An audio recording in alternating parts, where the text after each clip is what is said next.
Guitar stores can be intimidating. At one point in my life, I got yelled at a guitar store. At one point in my life, I worked at a guitar store, too, as a matter of fact. There seem to be some unwritten rules when it comes to guitar stores. And on today's show, I'm going to share with you the 10 biggest guitar store no-nos. Guitar Geeks Unite!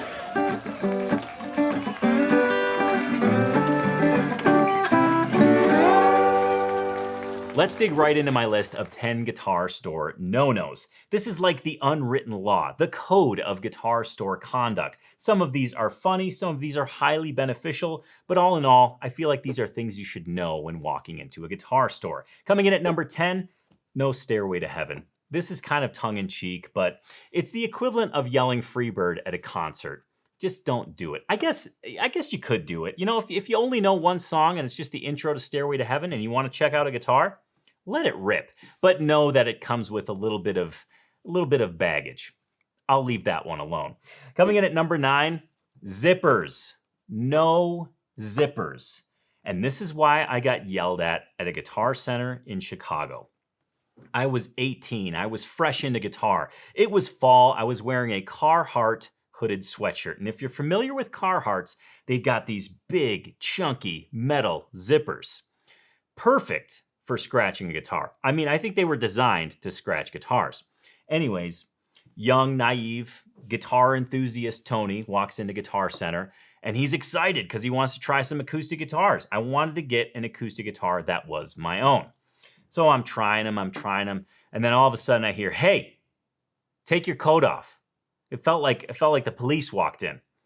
Well, these big chunky zippers, again, they're very liable to scratch a guitar. So if you have a coat on, if you have a shirt on with buttons, any hard surface that could contact the guitar, a belt buckle, take it off. Maybe not rip your belt buckle off, but just be aware that what you're wearing could damage the back of the guitar. So just keep that in mind when you're checking out instruments. That's one I wish I knew, ahead of time. Number 8, don't play the guitars like they owe you money. And this really goes into, again, treating the guitars with respect. You don't own them yet, so don't just hammer the guitars. Don't use a really heavy pick. Try your best to be delicate, but try the guitar the way that you would play it. But just keep in mind that these aren't your guitars. Other people want to try them. Other people want to buy a new guitar that looks new. So do your best to not scratch the top or get carried away, with some enthusiastic strumming. Number 7. Please don't leave guitars in different tunings. I feel like this is an important one because the staff at guitar stores try their best to keep all the guitars in tune so that any customer can walk up, play a chord that they know and love, and it'll be in tune. They can get a really quick, accurate read of what the guitar sounds like. But if you're trying stuff out in DAD or open D minor, open G, whatever crazy tuning, just return it to standard tuning. That's not to say you can't alter the tuning of the guitar. If you're a guitar player and you love playing in open tunings, you gotta hear the guitar in an open tuning. But when you're done, just return it to standard tuning so that the next customer can have a great experience as well. Number 6, not asking for help.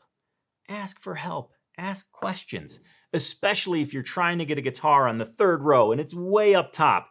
Don't grab a stool and try and get it yourself. You could fall, you could damage the guitars. It's a whole scene, right? Ask for help. Guitar store employees, for the most part, as long as they're not gatekeepers or snobs, will be happy to help you.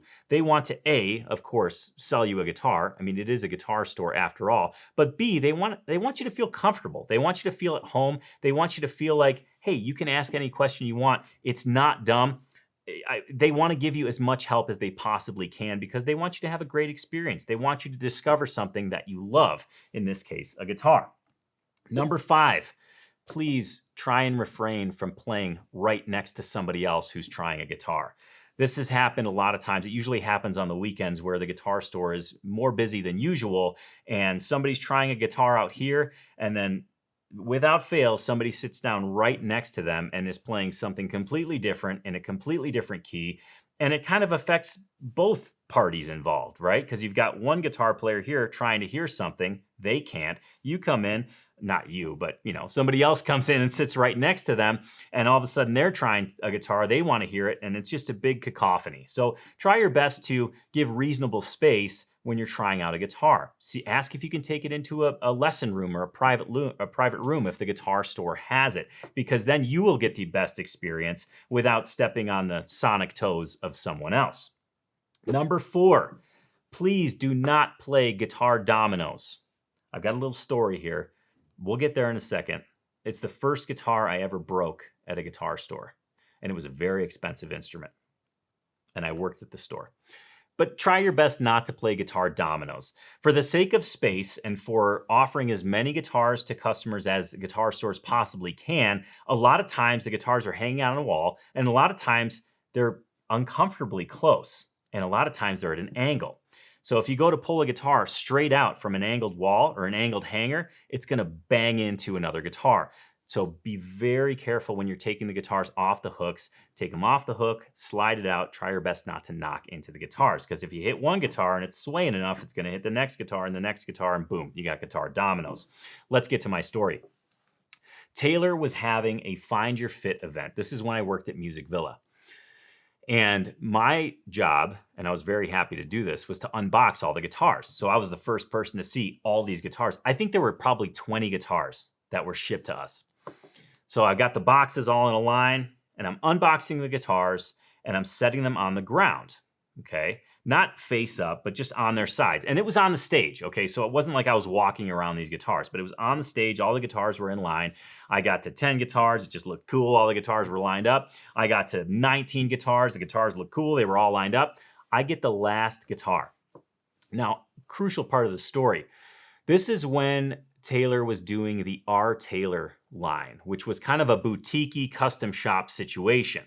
Well, being the guitar dork that I am, that was the first one I opened because I wanted to see it. It was really cool. I can't remember the exact specs. I believe it had a cedar top, and I'll tell you why in a second. I remember that. All right, I'll tell you why I remember that here in a second. So the first guitar I opened was the R. Taylor. Well, that was sitting at the very front of the line. Or rather, I guess the back of the line it would be. So I opened guitar 20. It was probably like an 816. I set it down, and it tipped over, and it hit guitar number 19, which hit guitar number 18, which hit guitar number 17, if my math is correct, and continued on down the line. A true specimen of guitar dominoes. I checked all the guitars. None of them were damaged, except the R. Taylor, the most expensive guitar, had a hole in its top because the back of the other guitar hit the bridge of that guitar, and it created a pretty significant crack in it. Anyways, all that to say, please learn from me.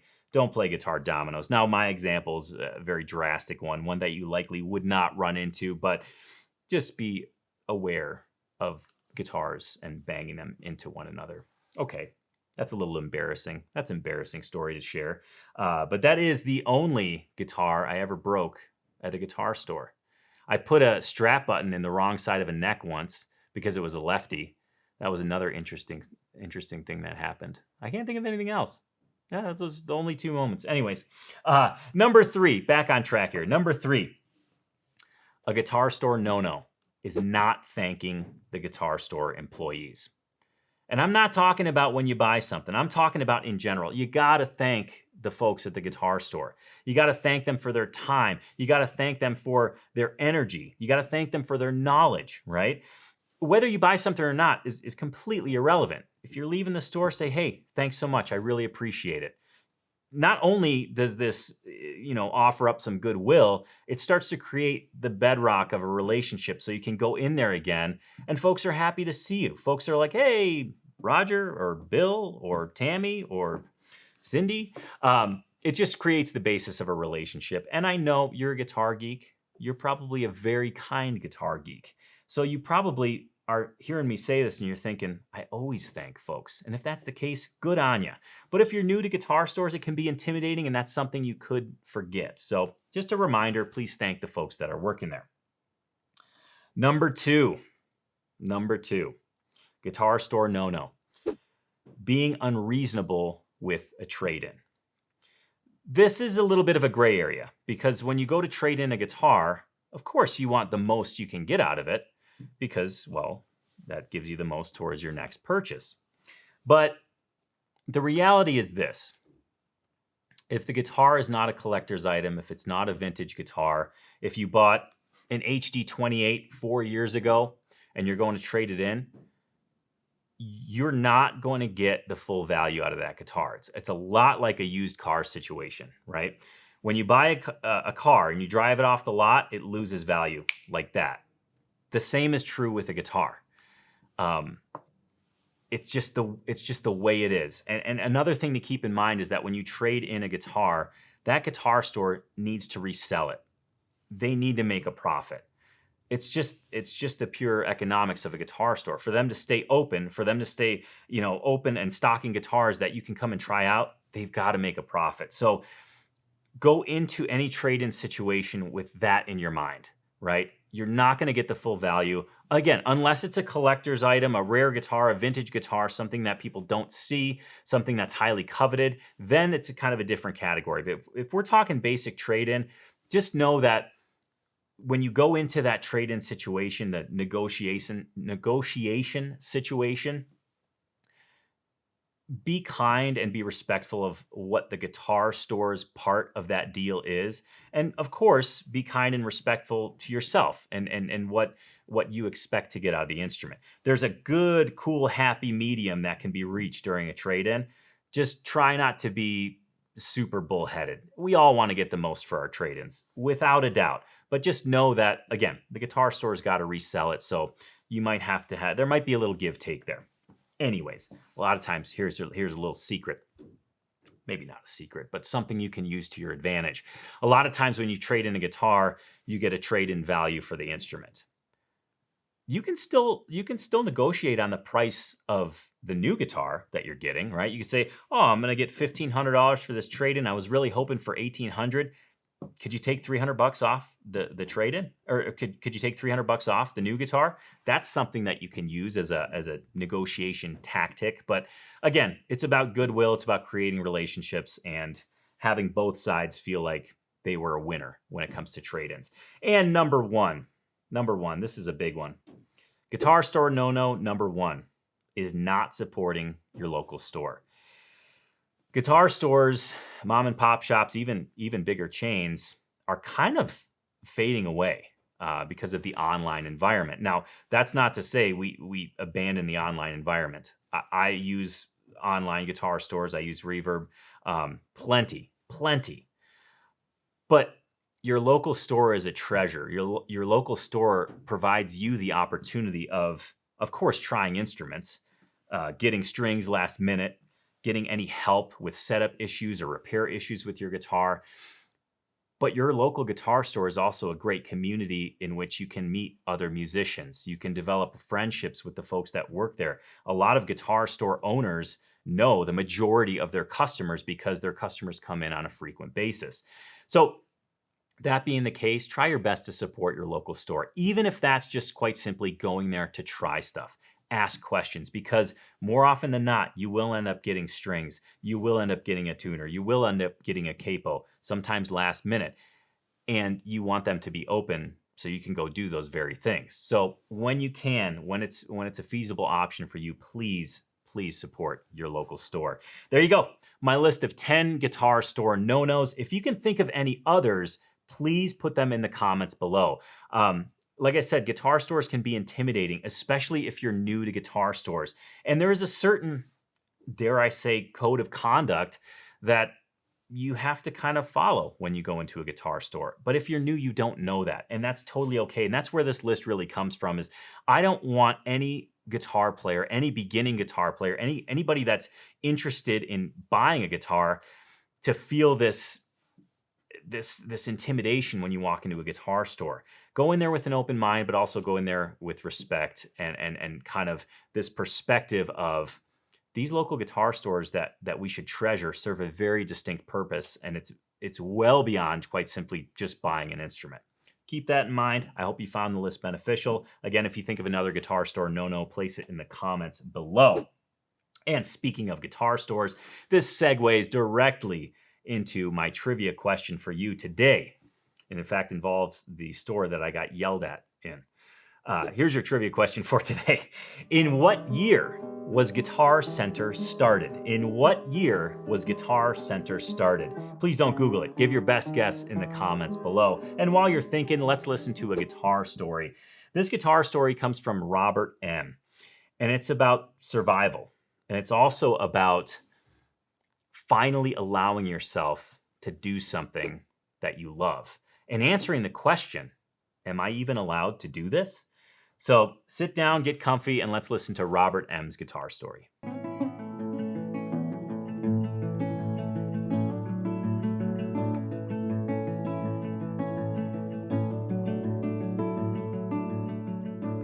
Growing up without guidance or direction, I found everything I needed in the stories, feelings, and emotions that flowed through other people's songs. Music became my poetry, my compass, my substitute parent for a lost soul who was far too young to be navigating the world alone. As I grew, my connection deepened beyond just listening. I became obsessed with acoustic guitars, not because anyone I knew played them, but because of that inexplicable pull that people describe when they find their passion. It was magnetic, undeniable, essential.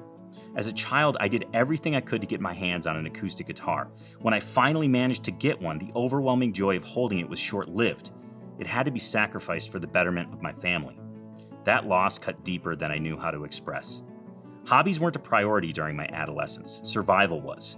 I couldn't get my fingers near a guitar again, so instead I focused on building an education, a career, a life where my family and I wouldn't have to live in survival mode like I had growing up. For years, I put everything practical first: food, shelter, stability. The guitar remained a distant dream, something impractical that would have to wait until I could afford to want things instead of just needing them. But I never stopped wanting it. When I was finally successful in my career, I had an opportunity to fulfill that childhood passion. I was going to buy my own acoustic guitar, something that would be mine, something that could never be ripped away from my fingers again. I remember the day I made the trip to the music store. I'd been putting extra money away for months and finally made the commitment. Walking into that store, I was overwhelmed by the selection. People were trying out different guitars, playing their go-to riffs with easy confidence, but I didn't even know how to hold one properly, let alone make it sing with notes and chords. I finally picked out a guitar that looked appealing. That was all I had to go by. I sat down, positioned it over my leg, and borrowed a pick from a worker. Then I strummed the strings. It wasn't music. The pick fell from my inexperienced fingers almost immediately, but the feeling was remarkable. The same feeling I'd had only once before during those precious moments with the guitar from my childhood. With that single clumsy strum, I knew I wanted that feeling to live forever. I bought that guitar and took it home that very day. I carried that guitar home like it was my first child being brought back from the hospital. I didn't know exactly what to do, but I wanted to be as careful as possible because I couldn't bear the thought of anything happening to it. At home, I took it out of the case, lifting it carefully by the neck and body as if it were a priceless bottle of wine. I strummed it again, and that feeling hit me once more. I was strumming my own guitar, making it create sound. Not music yet, but sound. My sound. That first strum, though it wouldn't have been pleasant to anyone else's ears, was the sound of freedom to me. The sound of success, the sound of making it. For the first time in my life, I owned something purely because I wanted it, not because I needed it to survive. That guitar represented everything I'd worked for, everything I'd sacrificed for, everything I dreamed of during those lean years when dreams felt like luxuries I couldn't afford. 15 years later, this guitar still proudly hangs on my wall. I've had other guitars come and go, but this one will never be parted with. It's been there with me and for me during some of the hardest times of my life. The amazing thing about a guitar is that it doesn't hold judgment. Your emotions can't change how it sounds, but it has the power to change your feelings with a single strum. When the world feels unstable, when old fears creep in, I can reach for those 6 strings and remember, I made it. I'm safe now. Now I sing some of the same music that raised me and molded me into who I am today. This guitar has become more than an instrument. It's proof that I broke the cycle, that I built something better, that some things in life can be permanent if you fight hard enough for them. It represents the difference between survival and living, between needing and wanting, between having things taken away and finally being secure enough to keep what matters. This guitar will never be sacrificed for anything. That's a promise I made to my childhood self, and it's a promise I intend to keep. The music that raised me now flows through my own hands, and that lost child who once had his guitar taken away finally has something that can never be taken again.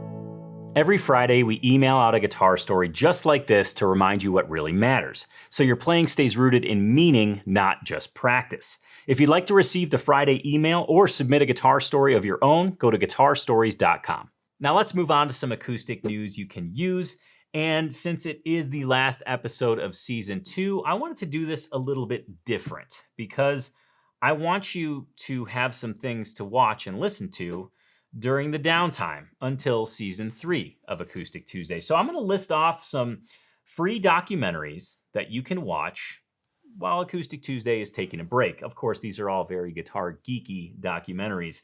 The first one comes from, of all places, the Wall Street Journal. They did a mini documentary on blue chip picks. And I found this incredibly illuminating. For anybody that has ever balked at the price of a blue chip pick, this documentary puts it all into perspective. It's a fantastic documentary about the business side of things. It's really informative when it comes to the material that they use and also just the general operation that they run. So let's take a quick sneak peek at this blue chip pick documentary from the Wall Street Journal.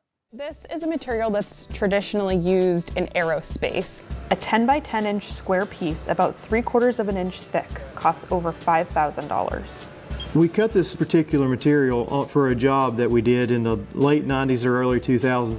I'm like, well, we use this material that's really high heat resistant, it's really wear resistant, let's just try it. Next, a free documentary you can find right here on YouTube. It's named Heirloom Guitar. I think it's about an hour and a half, and it's really cool. It just kind of digs into the guitar, a little bit of its history, but also the meaning of guitar in everyone's daily life. It's a really cool kind of retrospective on, again, the history of a guitar, but not like this dorky detailed history, but just an interesting history that places the guitar on a timeline so you can kind of see how you fit into it. This next one is a must watch. Plain and simple, it's a must watch. And here's the kicker.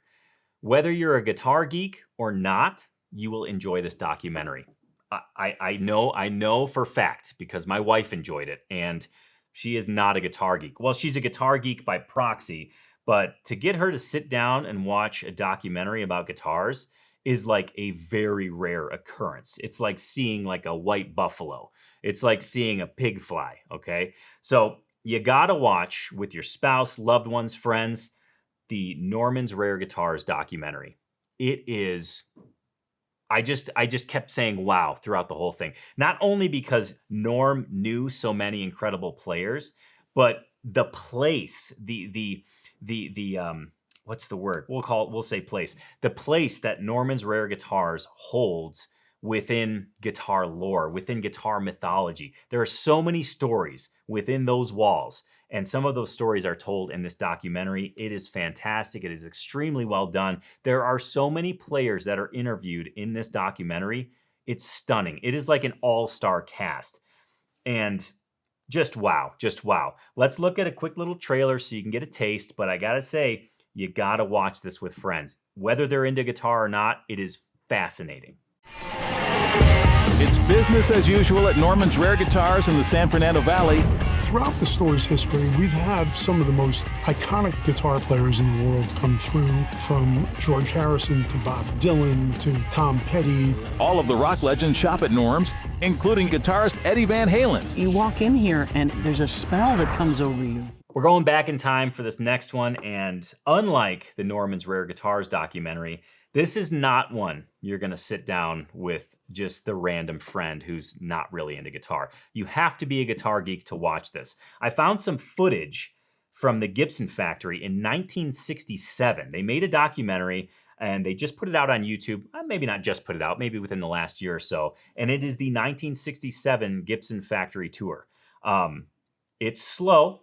Okay, I think 1967 it wasn't as snappy as things are now. I feel like if the scene doesn't move every 3 seconds, everybody gets bored now. This is a very slow-moving documentary that I want you to really sink into because it's like stepping back in time. Let's take a quick little sneak peek at it right now. And the sound of guitars begins here, with the finest of woods, slowly aged like vintage wine. Only a fraction of the world's finest wood is good enough. Sitka spruce from the Pacific Northwest, Michigan maple, mahogany from Central and South America. Here's one from Martin that digs into their D3 million, the 3 millionth guitar that they made. They did a whole documentary surrounding this guitar. And I found it just quite honestly very interesting because I've always kind of looked at these guitars and thought to myself, who would ever play that? That's not the point. I missed the point. I am not Captain Obvious. I missed the point. These guitars are quite simply a symbol of celebration, right? A company that has made 3 million guitars, just think about that for a second. 3 million guitars since 1833. I mean, we're going to come up on the 200-year anniversary of Martin guitars. I mean, it's not like imminent, but it's coming. It's down the line. That is unbelievable. So why not celebrate these incredible milestones with these guitars that are quite simply over the top, elaborate, and amazing? The company deserves it, quite simply. Whether they sell it or not, doesn't matter. Whether it's just for their museum or not, it doesn't matter. It's a cool milestone. And this documentary really digs into that and kind of the sentiment behind these guitars.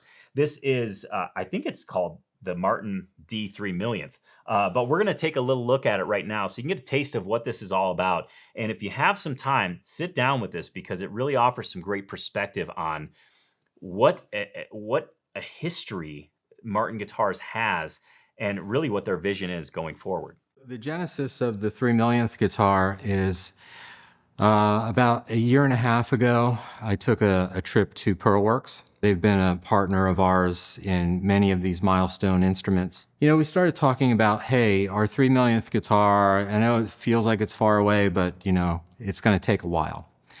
And we talked through some of the ideas, some of the concepts, and you know, basically hitting 3 million, you know, we're thinking, okay, the power of 3, what does that mean? And what we settled on was past, present, and future. Similar to the 2 millionth guitar, which represented the passing of time between, you know, the 1 millionth guitar and the 2 millionth, and we celebrated that with a watch timepiece design. This one, we wanted to talk about the and company part of Martin and Company. The final documentary I have for you was made in pretty much the best year ever. This documentary comes from 1983. It just so happens to be the year I was born. That might have a lot to do with it being the best year ever. But here's the deal. It's a documentary about Jean Larrivée and his original shop in Canada. I can't remember exactly where, maybe Quebec. I could be totally wrong, so please don't burn me at the stake there for that. But this documentary is slow moving. It was made in 1983, but it gives you an interesting look at the tools. It gives you an interesting look at the process then. Far less machines, okay? There was machines being used, but a lot of handwork went into these instruments. A lot of handwork still goes into these instruments, but it was just a different scene in the 80s, right? And one of the things I found really cool is that the beginning of the documentary kind of shows the drive to the shop, and you get to see the cars, the road signs, the shops, the font of the signs. It just screams 80s. It's cool. It's like stepping back in time into the shop of a guitar maker who I think flies under the radar. I think Larrivée guitars are extremely underappreciated. They use some of the best materials. They create some of the most consistent instruments I've ever played. My first real guitar was a Larrivée LO3R that I continually miss to this day. I'm on Reverb often looking for a Larrivée LO3R from the early 2000s because I thought it was just a magical instrument, and I'm kicking myself for selling mine. Anyways, that's really besides the point. You got to check out this documentary. Again, if you have a good hour or 45 minutes, I think you'll dig this. And it'll occupy the time in between Acoustic Tuesday seasons. So let's have a little peek at this particular documentary. Making guitars originally was a hobby, only to make guitars for myself. At first, like everybody else would, you question, gee, if I did this for a living, could I make any money? Well, much to my surprise, it was almost an instant success. All right, let's switch gears here. Please go grab your guitar because I'm going to show you something that will unlock the guitar neck for you. It has to do with movable chords, movable riffs, movable positions. These things, once you look at them in the way that I'm going to show you, will unlock literally the entire guitar neck. It's one of those things where you'll be able to learn something once and then replicate it in any key that you want, and you don't really have to do anything new. Okay, I'm gonna show it to you. Grab your guitar and let's meet on the lesson couch, if you will. Today's lesson is about movable chords and movable licks, and most importantly, how to create them. See, the beautiful thing about movable chords and licks is that you only have to learn them once, and then you just move them around. You learn the physical maneuvering of the lick or the chord one time, and then you just move it around. So essentially, you learn something once, you get 12 different options. It's pretty awesome. It's a rare occasion where it's like a 12 for 1 special. There's 2 for 1 specials, but this is a 12 for 1 special. Anyways, we're going to look at creating movable licks and chords today, where they come from, how to think about it so that you can eventually create your own. But the key thing here, the bedrock of this lesson, is noting the difference between open position and closed position. If you have not heard those terms before, please don't worry, I've got you covered. If we look at an E major chord, this is an open position chord because there are open strings involved, right? I'm using open strings to help construct the sound, to help play it. Whereas the F major chord, this is a closed position chord. There are no open strings. Everything is fretted. That's quite simply the difference between open and closed. Closed means everything is fretted. Open means there are open strings involved. And just to get a sense of the difference between these two, it's not about making clear bar chords right now, okay? I just want to illustrate a point. If you take your middle finger and fret the first fret of the G, pinky finger, second fret of the D, ring finger, second fret of the A, and strum, just pretend like you're using your index finger to hold down those open strings, just right there at the nut. Right? This is an open chord, right? Because we have those open strings, the open low E, the open high E, and the open B. But if we take our fingers exactly as they are, move them up 1 fret, everything is now fretted. We're using that index finger to fret notes right now. That's going to be an F chord, right? That's just the difference between open position and closed position. I know it seems simple, but some folks are new to guitar and they've never heard this terminology before, so I really want to help those folks out because when I first learned this, it was like my brain expanded. It was like the LSD of learning guitar. That's a terrible parallel, but it opened my mind to options, okay? Now we can do the same thing with individual licks. So let's think about this. I'm going to take a basic G run, okay? If you don't know what the G run is, it's a common move lick that's used in bluegrass music. We're just looking at the single note parts of that. Those are open strings in there, so that's an open position lick. We can make that a closed position lick. Pretend like you have to fret everything. So instead of, I'll teach it to you open, then I'll show it to you closed. It's going to be the 3rd fret of the low E string, open A, 1st fret of the A, 2nd fret of the A, open D, 2nd fret of the D, and then open G. Okay, so now let's make it a closed position lick, right? We're going to take our pinky, grab the 3rd fret of the low E, open A, fret the 1st fret of the A with your middle finger, the 2nd fret of the A with your ring finger, open D, ring finger on the 2nd fret of the D, open G. Take the same mechanics and just move it up a fret. Right? We're using the same shape, but we're changing it from an open position lick using open strings to a closed position lick. Why is that beneficial? Well, if I'm playing a song in A, you really wouldn't do this in bluegrass, but I want to use this to illustrate a point. If I'm playing a song in A and I want to use that same sound as I was using in G, I can just move it. If you want to play it in B flat, you want to play it in B, C, C sharp, D. I think you get the idea. being able to convert something from an open string lick to a closed position lick allows you to move it into different keys, okay? Why is this good? It allows you to start patternizing the guitar neck, okay? And you can do the same thing in chords with chords. We already did it with that E-shaped chord. One chord shape, a bunch of different chords, right? Each of those was a different chord.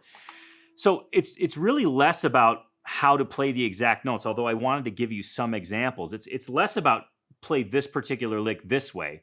It's more of a mode of thinking so that you can start to see patterns, right? The guitar neck, to me, how it made sense to me is that when I was able to see patterns, I was like, oh, it doesn't seem so huge. It doesn't seem so cumbersome. It doesn't seem so vast. It's just a series of patterns. And I remember learning, it was basic bass line. Okay, what was it? It was a,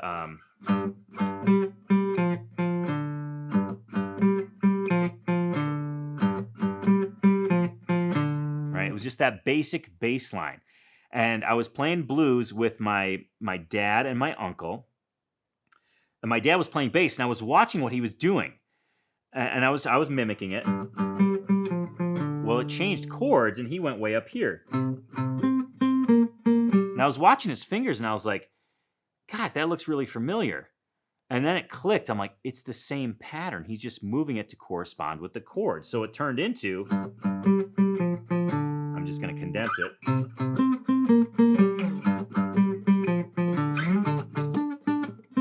Right? It's the same exact pattern. He was just moving it around to correspond to the chords. And that got my wheels turning. I was like, well, if you could do that with that, you could do it with other things, right?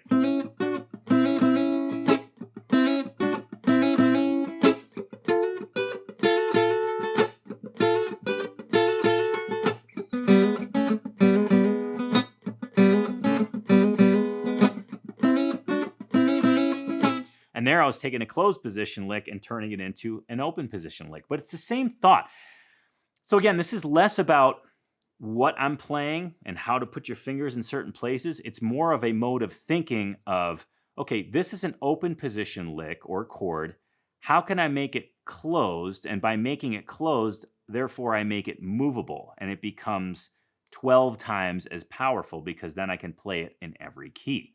It's a great way to play the guitar. It's a great way to kind of work through things and start to, again, train your brain to start patternizing. I don't think that's the right word. It's starting to train your brain to help see patterns and ways of kind of calculating on the fly. So I hope that helps. I hope you really dig this because, as I mentioned before, when I first learned it as I was playing guitar and I started to make these connections, it just blew my mind wide open, and I hope it does the exact same for you. I hope you enjoyed that lesson. I hope you found it informative and illuminating. And if you did, I think you'll really dig Tony's Acoustic Challenge. To learn more about it, go ahead and click the link in the description below. Now I want to talk about something that I battle with constantly, and I think anybody that plays guitar battles with. And it has to do, I wrote this down and I want to read it word for word because it's a phrase I came up with and I'm like, man, Tone, that was pretty good and I don't want to mess it up. And it's really more of a question. What currency do guitar players constantly refuse that would actually help them progress and gain confidence? And I'll read that again, and I want you to think about it. I'll give you the answer. This isn't your trivia question. What currency do guitar players constantly refuse that would actually help them progress and gain confidence? Do you have any guesses? It's praise. It's praise. And I want to talk about this for a second because this is something I personally battle with, and it's something that I'm really trying to get better at. And I have a sneaking suspicion that if I battle with it, you probably do too. I'm a guitar geek, you're a guitar geek, you likely battle with this. So you're playing, let's say you're playing in your living room, right? And the windows are open. Maybe a neighbor walks the dog. 2 days later, that neighbor stops you while you're doing yard work and says, I heard you playing guitar. You sound really good. And your response is, oh, no, Thanks. I'm not really that good. That person was offering you praise. It's a gift. And by saying, no, I'm not really that good, it might be an act of humility on your part. It might come from a place of embarrassment because you don't feel like you're that good. But what you're doing, in essence, is refusing the gift that somebody offered you, a gift that is invaluable. Because being recognized, having your playing acknowledged in any way, shape, or form fuels your progress. It helps you build confidence. The more of a track record that you can have of somebody saying, hey, that sounds really nice, or wow, I noticed you're getting better. That's sounding better than it did yesterday. The more of a track record of that you have, the more confidence you'll gain. The more personal belief you'll develop that, hey, what I'm doing sounds good. Hey, what I'm doing is actually working. I am getting better. But when you try and be, not try and be humble, maybe that's not the right word. But when you react to praise from this place of almost like overblown humility or embarrassment or not acknowledging what that person is saying, not validating what they're saying, you're basically refusing a gift that really keeps giving for you and for them. It was an act of happiness. It was an act of goodwill. It didn't cost them anything but their time, and time, to be honest, is the most valuable thing that we have. So when somebody says, hey, you sound good. Hey, I really liked that. Try your best to turn off that embarrassment piece and just quite simply say, thank you. I appreciate it. Thanks so much. I really appreciate that. Now, I'll tell you a little bit of a story that happened to me at a recent gig. It was when I played in Minnesota. Charlie Parr let me open the show with like a 30-minute. That was our agreement. He didn't let me. He wanted me to open the show. So I was playing a couple instrumental pieces, and then Charlie came on and we played together for, I guess, another hour and a half or so. After the show, we're cleaning up, and somebody that was at the show came up to me and said, I really liked that instrumental piece that you played. I really thought that was awesome. And then he said something that flattered me. And I'm not saying this isn't boastful. This isn't coming from a bragging place, but I'm trying to illustrate a point here. This individual said, your playing reminded me a lot of John Renbourn. And I didn't really receive it. In my head, I was like dumbfounded and struck because John Renbourn is somebody that I look up to. I mean, what a phenomenal guitar player. But for that person to compare me to John Renbourn, I immediately was like, no. John Renbourn is somebody I hold here on a pedestal, and I'm down here looking up. That's all I'm doing. I do believe I said thank you, but in my mind, I just spun this conversation back. And I thought, no, I'm not. I don't sound like John Renbourn. I'm not that good. And I realized that I did myself a really huge disservice. I really did. I kind of got in my own way. I did get in my own way. I did get in my own way. Instead of me just kind of embracing this gratitude that this person was showing me, this wonderful praise and compliment that this person gave me, I immediately assigned it as not for me and not worthy.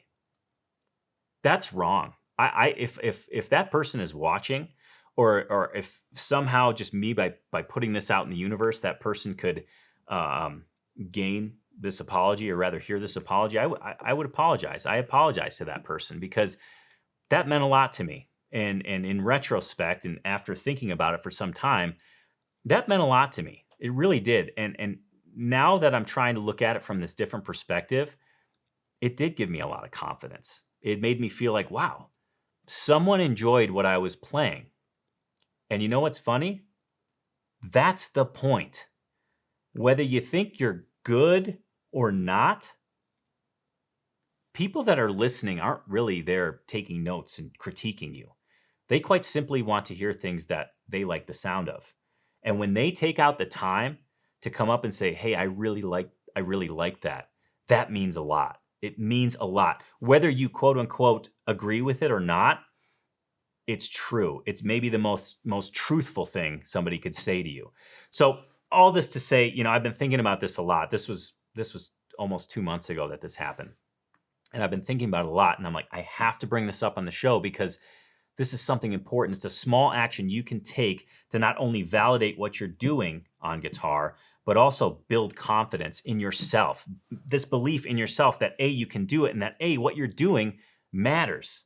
It matters to you. And for somebody to take time out and compliment you on your playing, it's a big deal. And we should embrace that with open arms. And we should not doubt that at all, period.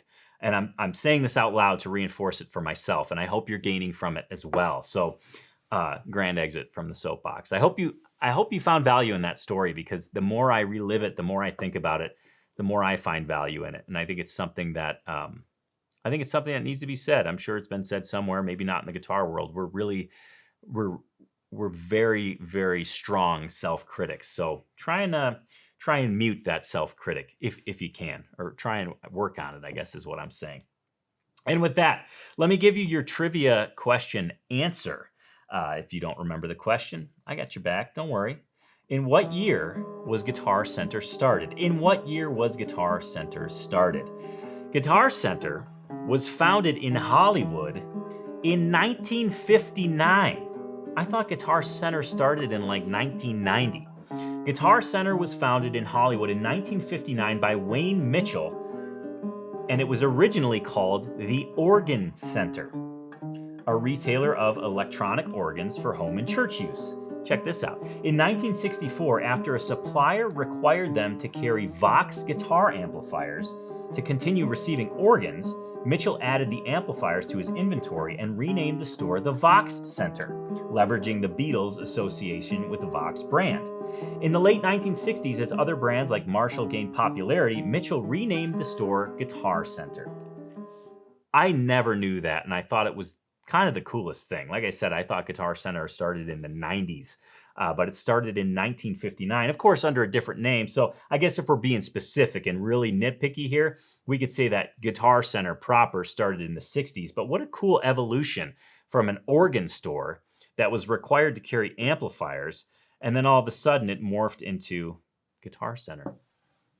Cool. I haven't been in the Guitar Center in a really long time. As I said, I got yelled at in one. 18-year-old young Tony got yelled at in one. Anyways, all that to say, this has been an awesome season of Acoustic Tuesday. I really appreciate you being along for the ride. It was fun to revive the show. It was fun to interact with you again. I really missed it, and I realized that doing the show really fills me up selfishly, and I hope you enjoy the show being back as well. I hope you enjoyed this entire season. Before I do sign off for today, do remember, if you want to learn more about Tony's Acoustic Challenge, there is a link in the description below. Go ahead and click on that. You can learn all there is to know about Tony's Acoustic Challenge, the philosophy about how we learn, how I teach. Every single week, I teach the fundamentals of guitar through a nostalgic song that you know and love. There's over 41,000 students in there, and I think if you're considering whether or not you're a good fit, click that link, learn a little bit more, and I think, I'd love to have you in the program, because I think you'll really benefit from it, especially if you dig the show, because the show is just an offshoot of how I teach. So there you have it. Click that link to learn a little bit more. Okay, I got a couple notes since this is the end of season 2. I'll be back with another season. I'm not exactly sure when. Probably going to take a month or 2 off. It's the tail end of summer, so I want to live it up with the kids, ride the bikes, do the camping, do the hiking, do the running, all the stuff. So make sure to subscribe if you haven't already, because you'll be notified when a new season gets launched, when that first episode of the new season comes out. And in the meantime, I want to make sure that you head to guitarstories.com. These guitar stories that I've been sharing in the show, I email one of them out every single Friday. And it's just a great way to get this dose of inspiration, this dose of perspective as you head into the weekend, which is when a lot of us finally have time to play guitar. So make sure to head to guitarstories.com, sign up if you have not already. I think you'll dig the stories that are coming your way, especially if you like the ones that I've read for you on the show thus far. With that, wow, end of season 2. But this doesn't feel like the end, you know what I mean? It doesn't feel like the end, but it is the end for a little bit anyways. I just want to thank you so much for sharing your time with me throughout this season. And whether you caught one episode or all the episodes, thank you so much. Time is invaluable, and the fact that you shared all of it or a little bit of it with me means a whole hell of a lot, and it's not something that I take for granted. So thank you so much.